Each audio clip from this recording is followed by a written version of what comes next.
Good morning. So today we're going to do a teaching on what to do with fear, what to do when fear arises, and how to move through it in both a spiritually sound and a psychologically sound way. And also we're going to talk about how fear can actually be a doorway into getting to know yourself better, getting to know your own truth and like what is the right thing for you. Fear is actually a really nice opportunity for self-discovery in that way.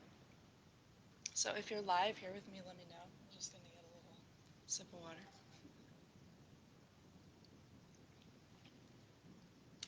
And the way it's going to work today is I will do this teaching and I will be here for at most an hour, depending on how long it takes. It might be less. And if you have questions, you can put them in the chat and then I will address them at the end. And also if you have questions, if you're watching a replay, you can put the questions in the replay as well, and I will answer them when I get to them. So I just want to share this to a couple places. So bear with me while I do that. Let's see. You're all so patient, and I appreciate it. So I'm just sharing this to my group, my everyday spirituality community, which you're welcome to become a part of if you want to. That is sharing it to my page also. Alright, I'm almost done here. My everyday spirituality community is a place where we come together as a community to support each other in spiritual practice. So you can go there too. Alright, so one little bit of housekeeping before we start the teaching. I still have slots open for my Joyful Spirit one-on-one coaching. So if that interests you, then head to my DMs and you can say Joyful Spirit or you can say one-on-one coaching, or anything you say will be fine. But if you're not sure what to say, you can say those things. So, all right, getting into this teaching on fear and what to do. This has been something that has come up in client sessions pretty often lately, and it's why I felt inspired to share with all of you how I've done it and how I advise other people to do it. So the first thing to know, and maybe you've heard this, fear really is an illusion, ultimately, in the grand scheme of things, in the totality of our existence. Fear really is an illusion, and that I'd heard that many times, and it never seemed correct. It never fit. It never really seemed true until one really profound day in meditation, and it hit me really hard that really it is an illusion, because ultimately everything is okay, even when it absolutely doesn't seem like it is. When we're like in touch with the infinite, that is really true. So, but what to do when when we're in the place of like, okay, yeah, but that's not how I feel right now. That's not what's happening for me. I am here in human existence, and I am feeling fear, and what am I going to do with that feeling? So the first thing I would say is to, yes, have that knowledge, even if right now it isn't a full body experience, but have it in your consciousness somewhere that fear is an illusion. Also, fear is a very felt experience. We feel it in a real way. it's an illusion, we feel it in a real way, right? Does this make sense so far? Let me know if you're with me, whether live or in the replay. Let me know if you're following what I'm saying so far. So when fear arises, another thing you may have heard is to meet fear with love. And yes, definitely meet fear with love, but it's not the total answer. It's not the total picture. It's not the complete way to address whatever it is we are afraid of. So when you're having fear, a lot of the time fear is based in some previous experiences that we've had, right? Like something comes up that reminds us of a past experience. And to get woo woo with you, this can be in this life, but it can also be in previous lives. So sometimes we're afraid of something and we have no idea why, and that could be from the back, way back. So the first thing is to, yes, meet yourself with compassion, and you can notice like where in your body is this fear feeling its expression. So a lot of the time you might feel like clenching in the heart, or like tightening in the throat. You might feel like your muscles like ready to move, right? That's like a little bit of the flight response. Also fight response, you know, if you're having fear, you can get in fight, flight, or freeze. So to notice, it's hard when you're experiencing it, but you can do it. To notice when you feel fear, where is it? Where is it in your body? And some people have it as a completely like a mental experience, you know, like very much in the head. Um, so you feel where it is, and sometimes it's a. I want to be cautious about saying this, but also I'm going to say it. Sometimes it's a good idea to practice what fear feels like before you get into a situation where it arises. So let's say you have a big meeting where you have to present something or do some public speaking. Bring about in your mind and in your body what you expect that to feel like before you go do it. And right, then you might feel that nervousness, that fear of like, oh God, what if I mess it up? Oh God, what if I say the wrong thing?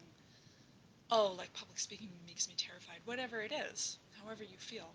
Or you might also feel excited. That's another thing. Fear and excitement go together a lot of the time. And in fact, like in our bodies and in our minds, they're a really similar state. So sometimes we can even reframe fear into excitement, but I'm going to talk about that a little later. So you get into the thing that scares you,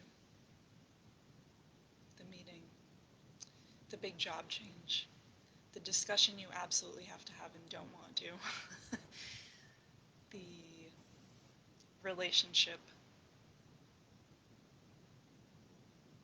that can be any kind of relationship, that you want to cultivate, or that you want to put boundaries on, or that you want to have a good ending to. Any of these things, right? The big move you want to make, you can tell me. Put in the comments what it is that brings about fear in you, and I'll address that more directly. But feel it before you go experience it. Feel it in your body. You can kind of know what is going to happen for you before you have the experience directly. So let's try that now. Think of something that makes you nervous, gets you feeling afraid.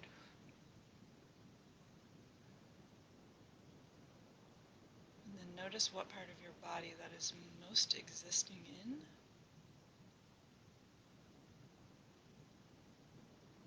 for me, I definitely tend to get that throat closing up feeling, but it might be somewhere else for you.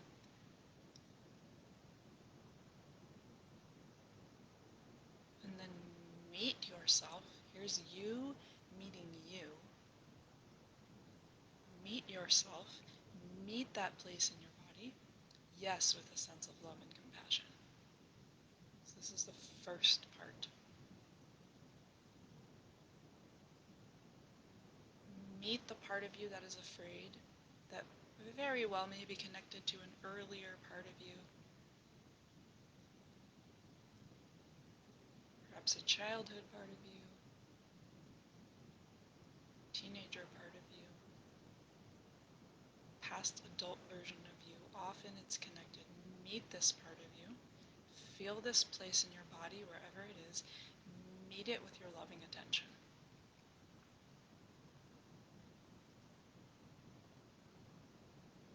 See if you can move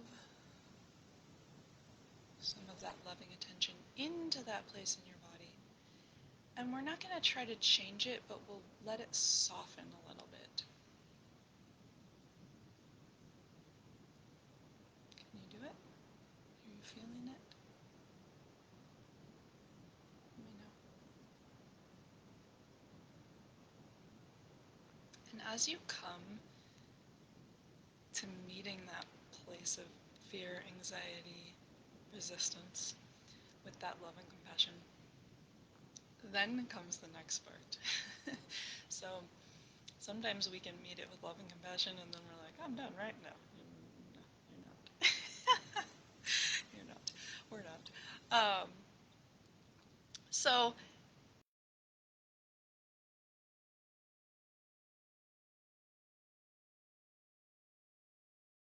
to know yourself better, to show up for yourself courageously. So the other thing I want to say about fear, especially if it is traced back to earlier experiences, um, we tend to, in our brains, encode fearful and traumatic experiences only on one side of our brain. So we would like to include both parts of our brain, all parts of our brain, to all experience. So another really good way to address this fear response is to do some bilateral movement, bilateral each side. Um, and it's funny because I'm a musician, and when I was a kid, I used to play piano whenever I was upset. It's very much bilateral movement, right? So even just taking a walk, and like taking a walk without your phone, without, or running. I mean, also running will get it out if you have that fight or flight, right? You gotta move. To move it out of your body really helps. That bilateral, each side of your body movement. So this can be a walk, this can be a run, this can be playing an instrument. Um, this can also be like tapping on your body. So, and like I know there's EFT tapping, but I'm not even talking about that. It's just like any kind of bilateral. I'm doing it on my knees, you can't see it. You can do it here. Um, Movement will help your two halves, the two halves of your brain, communicate with each other. And this is like when we're actually trying to like make new neural pathways and soothe this fear into a less fearful, a less anxious state. Bilateral movement will really help you. So when you're doing the practice, if you're just joining now, you can go back and watch the replay of what we were talking about. When you're feeling fear and you like are bringing it about on purpose to practice what might be coming up for you, it is so well advised to then do this bilateral movement at the same time. Feel it where in your body, feel where in your body it is, bring love and compassion to that place in your body, soften, and then do the bilateral movement to um, literally get the two halves of your brain talking to each other. Walking, running, playing an instrument. I'm sure you can think of other things that use the two sides of your body. Uh, so that is the way that, oh, and we talked about like tapping, right? And you can do some of those in a very subtle way too, like when fear arises and you're not expecting it, you didn't know it was coming, and there it is. Um, you can do some bilateral movement, right? Like you can tap on your knees under your desk at any time. Nobody knows the difference, right? You can probably walk most times with the intention of like I am here to yes meet this with loving compassion and to recode, recode. Okay, so yes, loving compassion, bilateral movement to get the two halves of your brain talking to each other. And then comes the part of the courageous action, right? So this is kind of a three-step process when we're meeting with fear, love and compassion. Well, actually a four-step process, because first I recommended that we practice whatever it is that's making us afraid. Practice it in your mind. So bring it about, notice where it is in your body, bring love and compassion to that place, soften, engage in bilateral movement, and then the courageous action. Okay, this is like the real key to everything. In fact, I feel that if you didn't do these other things and you still just like willed yourself into courageous action, you really can move through fear in an incredibly powerful way. And maybe you saw that earlier I was posting about 11 years ago, I made the decision to move from New York to Northern California.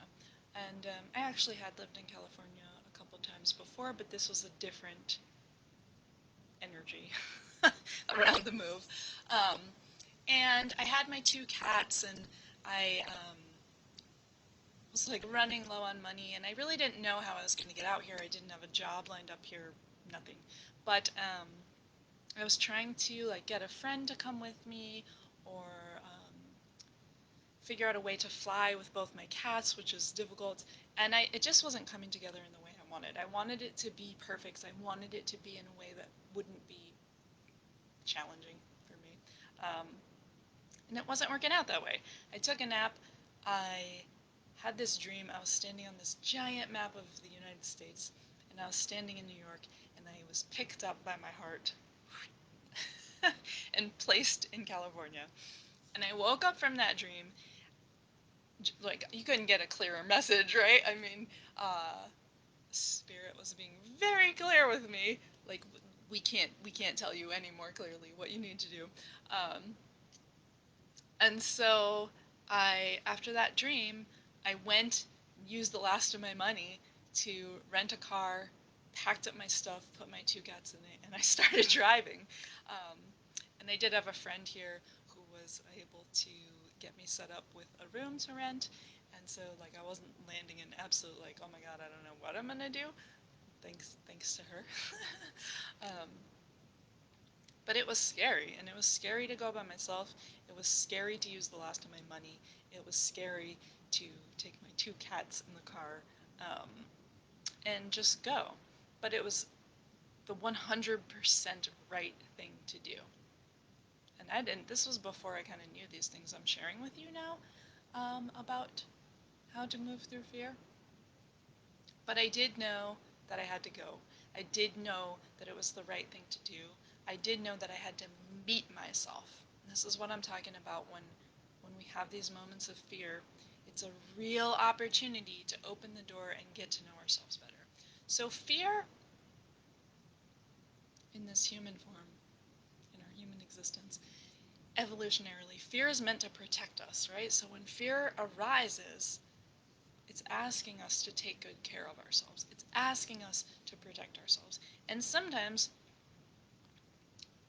if you're like out in the wild and you come across a bear, maybe fear is really serving you in that moment. In our modern life, we tend to interpret things as more threatening than they really are. So, and again, like I said, this traces back often to previous experiences you've had, where what is happening now is not actually a threat to your survival, but you feel it that way, right? And this is wired into us evolutionarily to like be primed to run away, to fight, to freeze, to protect ourselves. When you encounter it now in your modern life, almost certainly, not 100% of the time, because crazy things do happen, most of the time, what's happening is not that kind of threat. It's not an existential threat, but we do feel it that way. So Fear is asking us to protect ourselves. So when fear comes up, it's asking us to take care of something that's really important to us, right? In that example I just gave about moving without a plan and with the last of my money, right? Um, it was important to me. It was important for my self-development to come to Northern California, to live here, where I am now. It was the right thing to do, and it was the scariest thing to do, right? So it took courageous action. The fear that was arising was asking me to take care of something that's really important to me, important to my development, important to my self-growth. So if you've had an experience like that, let me know. If you are on the verge of having an experience like that, let me know, because that's been coming up for clients pretty often these days, right? Um, whether you're watching this live or watching it later, you can let me know about that. So, um, right, when we choose to meet our fear with love, with that recoding, bilateral movement, and with courageous action, that's when we get into the doorway of meeting ourselves more fully, right? I am of the opinion that everything, honestly, this is how I feel, this is my perspective on the world, is of divine essence. So I really feel that when we meet ourselves in this way, when we give ourselves the opportunity to take courageous action on the things we are afraid of, it is the divine meeting the divine, right? You are divine, giving yourself a divine experience, like two parts of yourself coming together to meet and know yourself better. Let me know if this makes sense. Right.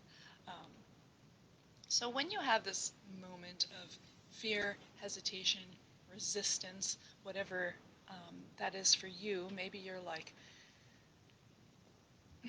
ready to take a new job or leave a job.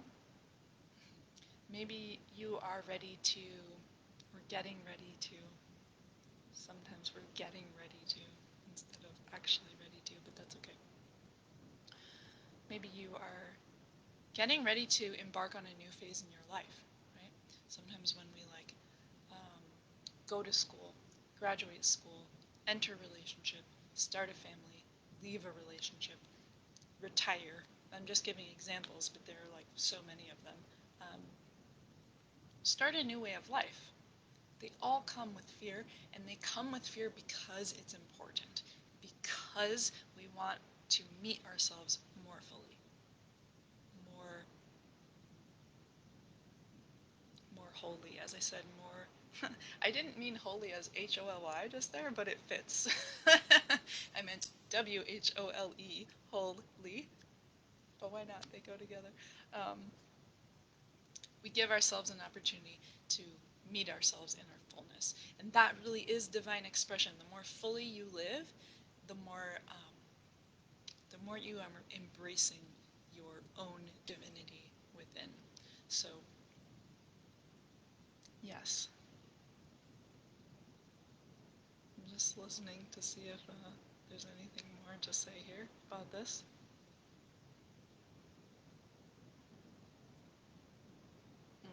So the other thing when you're having fear is to really amplify your belief in yourself. And sometimes you need someone else. Need is a strong word. Sometimes it is helpful to have someone else booster that belief in yourself, especially when fear is coming up, right? Because we get in that activated state, and sometimes it's hard, even if you're saying it. Oh, I have another thing to say. Okay, I have two things to say. I'm tracking those. Um, Sometimes to have someone else boost the self-belief, boost your confidence in your ability to meet these challenges, to meet these fears in the best way that you possibly can help move you forward. Um, it's not impossible to do on your own by any stretch, but to have a whole community lift you, increase your belief in yourself, can really help you move through.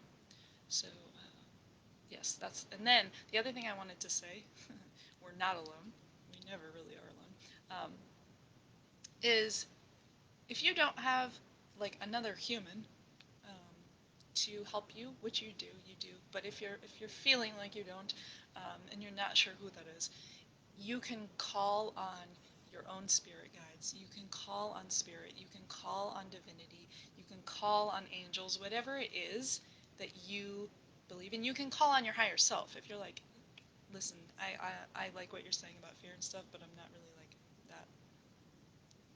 I don't like those terms. You don't have to use those terms.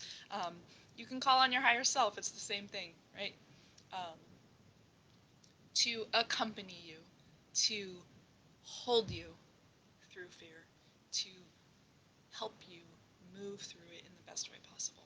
And this gets us into, I talk about this a lot, this gets us into how to not spiritually bypass. It's a really, really, really important thing to not do. um, we do, of course, want joyful lives, and there are moments to reframe negative thought into more positive thought, and that can absolutely be powerful and helpful. But it does not mean not acknowledging our feelings. It does not mean being like, I'm not afraid, when you are. When you're like really feeling that, that's what you're really feeling. And to push it aside rather than acknowledge it in its fullness and in the gifts it has to bring you and the grace that you can meet it with. That's a really different thing than to like just like muscle through with a smile on your face. It's not the same. Do you feel that? Can you feel that?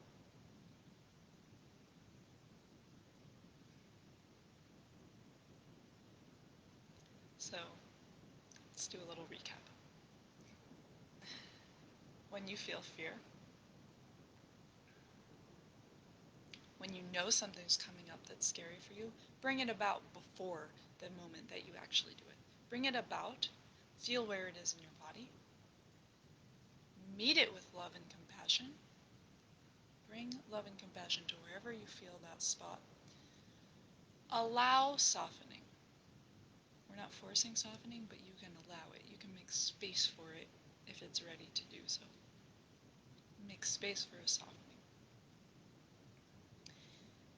As you're bringing about whatever it is that brings fear in you, engage in some bilateral, two sides of your body, movement. We want to encode this on both halves of our brain. Fear and anxiety tend to exist on only one side of the brain, especially if it's linked to traumatic experience. So we want to bring the two halves of the brain together. So bilateral movement, running, walking, tapping, playing an instrument, whatever else you can think of that includes both halves of your brain, to get them talking to each other. And then the courageous action. Then you go do the thing, right? And it doesn't mean that all the fear is gone. It very well may not be, but you've met yourself here. You've given yourself the invitation to come into deeper experience with yourself. So, and then at the beginning of this I said, ultimately fear is an illusion. And it is, but sometimes it doesn't feel like that. In the grand scheme of things, in like the totality of existence, fear really is an illusion. In our human experience on a day-to-day level, it feels incredibly real and needs real attention. So again, this is like how we don't spiritually bypass. Because we are having human existences, and to brush it aside really, really is not in service of our highest good and in what we truly need and deserve and are worthy of. So that is about all I have to say, I think, right now. Um, if you have, oh, there is a comment. Who left me a comment? Let me see if I can see it. Give me a little minute here. A little second while I find this comment.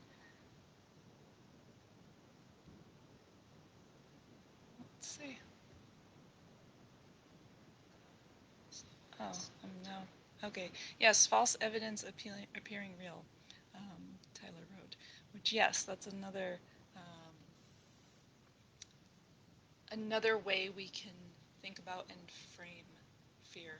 And you may have heard that one also, right? When I'm saying fear is an illusion, that same false evidence appearing real is that same idea. Appearing real, it feels real, right? And that's what we have to acknowledge. Um, right? If you're like feeling fear and you're just like, it's false evidence appearing real to yourself, or someone says that to you, it's like, yeah, but then what? Then what do I do with it? I get that it's false and it's appearing real, but my experience right now is that it's real. So these are the techniques that we use to to address it in a healthy way, in a spiritually healthy way, in a psychologically healthy way, where yeah, we get to meet ourselves. So if anybody is watching in the future in the replay, then you can leave your comments and I will address them again. But for now, I'm going to sign off. And before I do, as I said, I have still spots open, 4 spots open for the one-on-one Joyful Spirit coaching. And if you are interested in that, head to my DMs and say Joyful Spirit or say one-on-one coaching or just say, hey, I'm interested. You mentioned it in your video. And these are the type of things we address. This has been coming up a lot right now. So if this felt good to you and you want more of it and you want it personalized to you, then that is where you want to go. Head to the DMs, give me a message, and we will get you going. I will give you resources, we'll get you on the calendar, and I'll see you there. Thank you to all of you.